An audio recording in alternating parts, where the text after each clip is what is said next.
இப்போது புதிய அறிமுகம் ஆச்சி ஹோட்டல் சாம்பார் 50 கிராம் ரூபாய் 20 மட்டுமே. கேரளாவின் முக்கிய ஆன்மீக தலங்களில் ஒன்றான சபரிமலைக்கு ஆண்டுதோறும் லட்சக்கணக்கான பக்தர்கள் வந்து செல்கின்றனர். இந்நிலையில் சபரிமலையை மேம்படுத்தும் திட்டத்திற்கு கேரள மாநில அமைச்சரவை ஒப்புதல் அளித்துள்ளது. சன்னிதானம், பம்பா மற்றும் மலைப்பாதையில் பக்தர்களுக்கான வசதிகளை மேம்படுத்துவதே இந்த திட்டத்தின் நோக்கம். இதற்கான பணிகளில் சன்னிதானத்துக்கான திட்ட மதிப்பீடாக 778 கோடியே 17 லட்சம் ரூபாயை அறிவித்துள்ளது கேரள அரசு.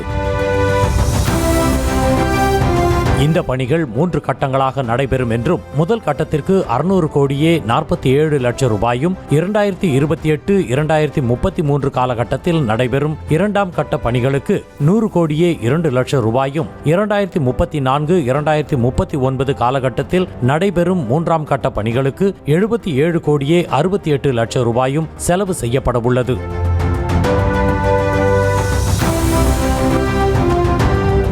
சன்னிதானத்தின் ஆன்மீக மற்றும் கலாச்சார முறைகளை மதித்து கட்டமைப்பு திட்டம் தயாரிக்கப்பட்டுள்ளது. முக்கியமாக மகரஜோதி தரிசன காட்சி பாதிக்கப்படாத அளவிற்கு பணிகள் நடைபெறும் என தெரிவிக்கப்பட்டுள்ளது. ட்ரக் ரூட் கட்டமைப்பு திட்டத்தில் காட்டுப்பாதையை பயன்படுத்தும் பக்தர்களின் பாதுகாப்பான பயணத்தை உறுதி செய்ய தங்கும் இடங்கள் மற்றும் ஓய்விடங்கள் திட்டமிடப்பட்டுள்ளன. அவசர வாகன பாதை மற்றும் பாதையின் இருபுறமும் பஃபர் மண்டலங்களும் திட்டமிடப்பட்டுள்ளன. ட்ரக் ரூட் மேம்பாட்டுக்கு ரூபாய் 47.97 கோடி செலவு செய்யப்படவுள்ளது. முதல் கட்டத்துக்கு ரூபாய் 32.88 கோடியும் இரண்டாம் கட்டத்துக்கு ரூபாய் 15.50 கோடியும் ஒதுக்கப்பட்டுள்ளன.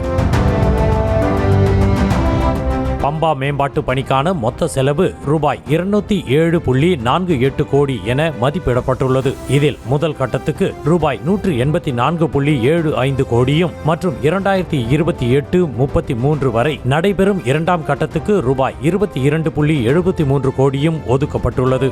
சபரிமலை மாஸ்டர் பிளான் திட்டத்தின்படி பம்பா மற்றும் ட்ரக் ரூட் மேம்பாட்டு பணிகளின் மொத்த செலவு ரூபாய் 255.45 கோடியாக மதிப்பிடப்பட்டுள்ளது. இப்போது புதிய அறிமுகம் ஆச்சி ஹோட்டல் சாம்பார் 50 கிராம் ரூபாய் 20 மட்டுமே.